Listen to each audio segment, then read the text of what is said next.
आज मैं आपको बहुत ही ज्यादा आसान तरीके से हेल्दी और टेस्टी मखाने के लड्डू बनाना बताती हूँ।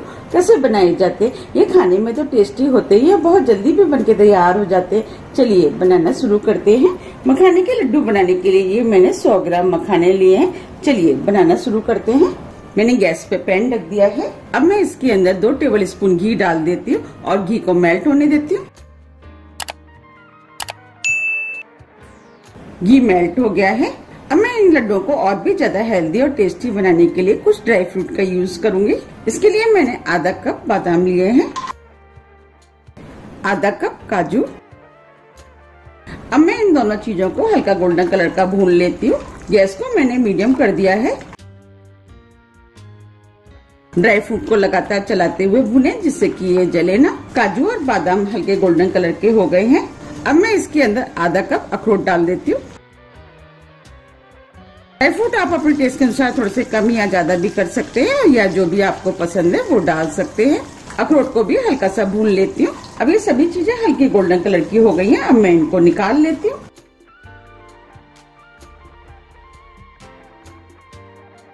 इस तरीके से जितना भी एक्स्ट्रा घी होगा वो निकल जाएगा।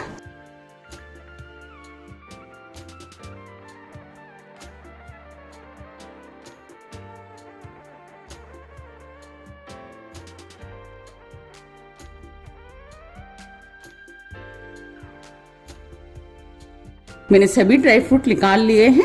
अब मैं इसके अंदर 2 टेबल स्पून सूखा नारियल डाल देती हूँ, जिसे मैंने छोटे पीस में काट लिया है।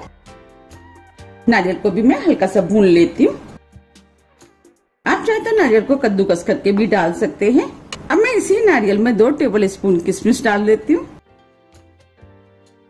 किशमिश को भी नारियल के साथ भून लेती हूँ। गैस को मैंने स्लो कर दिया है क्योंकि किशमिश बहुत जल्दी भुन जाती है। सभी चीजों को लगातार चलाते हुए भूनना है। किशमिश और नारियल भुन गए हैं। अब मैं इनको भी निकाल लेती हूँ। गैस को मैंने ऑफ कर दिया है।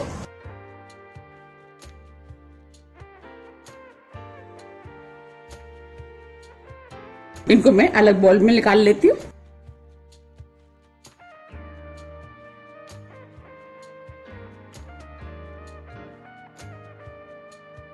नारियल और किशमिश को भी मैंने निकाल लिया है। अब मैं इसके अंदर 1 टेबल स्पून घी और डाल देती हूँ। अब मैं इसके अंदर मखाने डाल देती हूँ। अब मखानों को भी लगातार चलाते हुए हल्का क्रिस्पी होने तक भून लेती हूँ। गैस को मैंने स्लो मीडियम कर दिया है। मखानों को लगातार चलाते हुए क्रिस्पी होने तक भूनना है। मखानों को लगातार चलाते रहना है जिससे कि मखाने तली में ना लगे। अब ये मखाने भी भुन गए हैं और क्रिस्पी हो गए हैं। अब मैं गैस को ऑफ कर देती हूँ। अब मैं आपको दिखा देती हूँ कि हमें किस टाइप के क्रिस्पी मखाने चाहिए। अब मैं इसमें से एक मखाना ले लेती हूँ। देखिए मैं मखाने को दबा रही हूँ तो ये दब रहे हैं आसानी से और ये क्रिस्पी भी हो गए। बस हमें इसी टाइप के भुने हुए मखाने चाहिए। मैंने सभी चीजों को भून के तैयार कर लिया है। चलिए लड्डू बनाना शुरू करते हैं। ये मैंने मिक्सी का जार लिया है। ये मैंने बादाम काजू अखरोट भुने थे वो इसमें डाल देती हूँ। अब मैं इन ड्राई फ्रूटों को दरदरा मिक्सी से पीस लेती हूँ। मैंने ड्राई फ्रूट को मिक्सी से दरदरा पीस लिया है। अब मैं आपको दिखा देती हूँ कि हमें किस टाइप के पिसे हुए ड्राई फ्रूट चाहिए। देखिए हमें इस टाइप के पिसे हुए दरदरे ड्राई फ्रूट चाहिए। ड्राई फ्रूट को पीसते समय आपको एक चीज का ध्यान रखना है कि मिक्सी को लगातार चलाते हुए नहीं पीसना। अगर हम मिक्सी को लगातार चलाते हुए पीसेंगे तो ड्राई फ्रूट का पाउडर बन जाएगा और इसमें से ऑयल भी निकलने लगेगा। इसीलिए आप जब भी ड्राई फ्रूट को पीसें आप मिक्सी को कुछ सेकंड के लिए चलाएं, फिर रोकें, फिर चलाएं, फिर रोकें। अगर इस तरीके से आप ड्राई फ्रूट को पीसेंगे तो आपके ड्राई फ्रूट भी बिल्कुल इसी तरीके से पीस करके तैयार होंगे। अब मैं इन ड्राई फ्रूट को एक बाउल में निकाल लेती हूँ। मैंने ड्राई फ्रूट को बाउल में निकाल लिया है। अब मैं इसी मिक्सी के जार में मखानों को भी दरदरा पीस लेती हूँ। मैंने मखानों को भी दरदरा पीस लिया है। मैंने मखानों को बिल्कुल उसी तरीके से पीसा है जैसे मैंने ड्राई फ्रूट पीसे थे। अब मैं आपको दिखा देती हूँ कि हमें किस टाइप के पिसे हुए मखाने चाहिए। देखिए हमें इस टाइप के पिसे हुए मखाने चाहिए। अब मैं इनको भी एक बाउल में निकाल लेती हूँ। अब जो मखाने रह गए थे मैं उनको भी पीस लेती हूँ। अब जो मखाने रह गए थे मैंने इनको भी पीस लिया है। मैंने सभी चीजों को पीस के तैयार कर लिया है। मैंने नारियल और किशमिश को नहीं पीसा है। मैं इनको इसी तरीके से लड्डुओं के अंदर डालूंगी, क्योंकि मुझे इसी तरीके के डले हुए लड्डू पसंद है। क्योंकि जब नारियल का क्रंच मुंह में आता है तो लड्डू खाने में बहुत ज्यादा टेस्टी लगते हैं। अगर आपको नहीं पसंद है तो आप नारियल को हल्का सा पीस सकते हैं। चलिए अब लड्डू बनाना शुरू करते हैं। इसके लिए मैंने गैस पे पैन रख दिया है। अब मैं इसके अंदर 1 टेबल स्पून घी डाल देती हूँ। ये मैंने देसी घी लिया है और पहले भी जितनी भी मैंने ड्राई फ्रूट भुने थे वो देसी घी में ही भुने थे। घी को मेल्ट होने देती हूँ। मैं इन लड्डुओं को हेल्दी बना रही हूँ, इसीलिए मैं गुड़ का इस्तेमाल कर रही हूँ।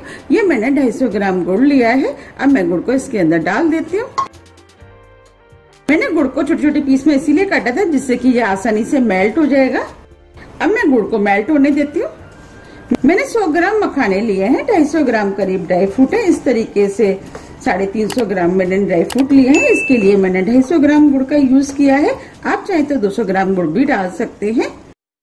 गुड़ को लगातार चलाते हुए मेल्ट करना है जिससे कि गुड़ तली में ना लगे। गुड़ मेल्ट हो गया, बस गुड़ को हमें इतना ही पकाना है। हमें गुड़ की चाशनी नहीं बनानी है। अब मैं गैस को ऑफ कर देती हूँ। मैंने जो ड्राई फ्रूट भुने थे अब मैं गुड़ में डाल देती हूँ।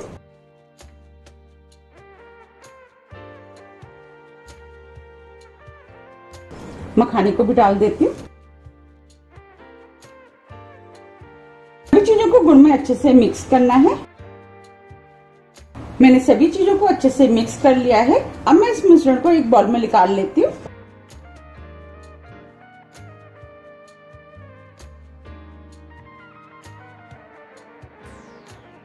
ये मैंने 5 से 6 छोटी इलायची ली है जिसे मैंने पीस लिया है, वो मैं इसके अंदर डाल देती हूँ। सभी चीजों को हाथों से अच्छे से मिक्स कर लेती हूँ। आप इस मिश्रण को हाथ से थोड़ा सा ठंडा होने के बाद ही मिक्स करें। मिश्रण गर्म होने के कारण आपके हाथ जल सकते हैं। मैंने सभी चीजों को हाथ से अच्छे से मिक्स कर लिया है।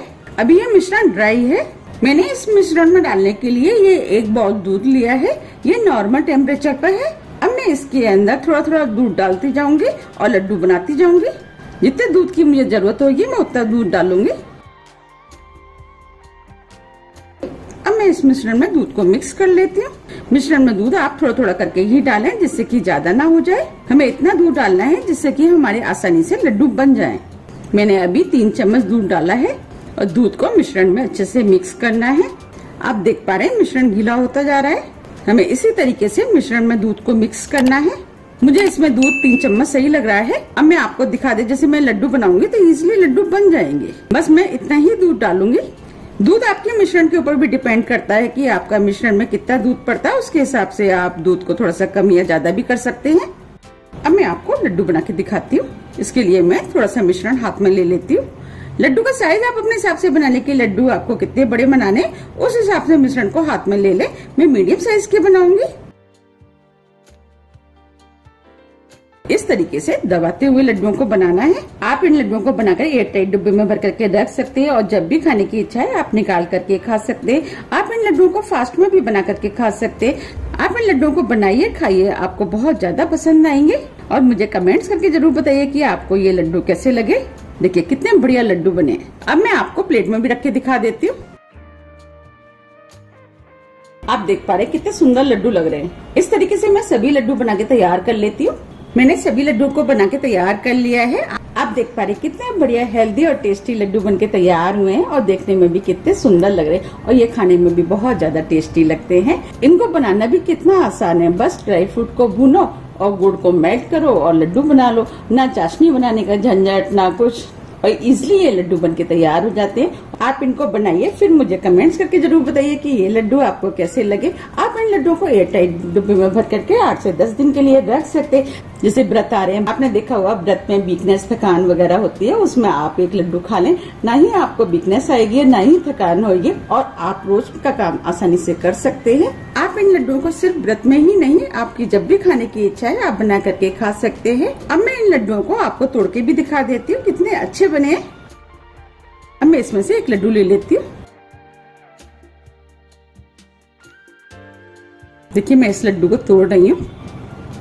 देखिए कितना बढ़िया लग रहा है और अंदर से भी देखिए सारे ड्राई फ्रूट दिखाई दे रहे हैं और ये लड्डू खाने में बहुत ज्यादा टेस्टी लगते हैं। लग रहे हैं ना कितने सुंदर और कितने सॉफ्ट बने हैं।